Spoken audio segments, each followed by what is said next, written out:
வணக்கங்க. என் பேர் ரவி. நான் குறிச்சியிலேருந்து வரேன்.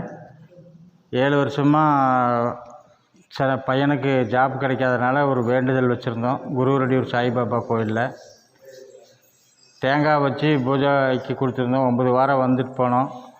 அதுக்கு பொண்ணுக்கு வெளிநாடு போகிறதுக்காகவும் ஒரு வேண்டுதல் வச்சுருந்தோம். அப்புறம் இப்போ 1 வருஷம் ஆச்சுங்க. சாய்பாபா கோயிலில் குருவரடியூரில் தேங்காய் வச்சு இருந்தோம். வச்சு பூஜையில் வச்சு எடுத்துகிட்டு போயிருந்தோம்.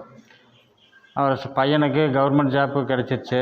அவர் இப்போ போலீஸ் டிபார்ட்மெண்ட்டில் ஜூனியர் அசிஸ்டண்ட்டாக ஒர்க் பண்ணுறாரு. ஜாப் கிடச்சி 3 மாதம் ஆச்சு. இப்போ அவருக்கு மேரேஜே ரெடி ஆகி இப்போ போன வாரத்தில் மேரேஜும் முடிஞ்சிருச்சு. இப்போ அதனால் எங்கள் வேண்டுதல் நிறைவேற்றுறதுக்காக வீட்டிலேருந்து தேங்காய் எடுத்துகிட்டு வந்து சாய்பாபாட்ட வச்சு ஆசீர்வாதம் வாங்குறதுக்காக வந்தோம்.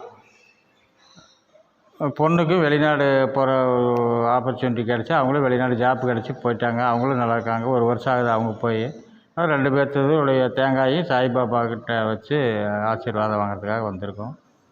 பையன் எங்கள் மருமக எல்லாம் சேர்ந்து இப்போ வந்திருக்கோம். சாய்பாபாவுக்கு வேண்டுதல் செலுத்துறதுக்காக வந்திருக்கோம். வேண்டுதல் நிறைவேறிடுச்சு. குருவரடியூர் சாய்பாபாவை நம்பி வரவங்க யாரும் மோசம் அடைகிறதில்ல. எல்லாருமே அவங்க வேண்டுதல் நிறைவேறுது. அது கண்கூட நாங்களும் பார்த்துருக்கோம். இப்போ எங்களால் நாங்களும் அதனால் பலன் அடைஞ்சிருக்கோம் சாய்பாபானால். நீங்களும் வாங்க. நீங்களும் உங்கள் கஷ்டத்தை சொல்லி சாய்பாபாட்ட வேண்டிக்கிங்க. கண்டிப்பாக நிறைவேற்றி கொடுப்பார்.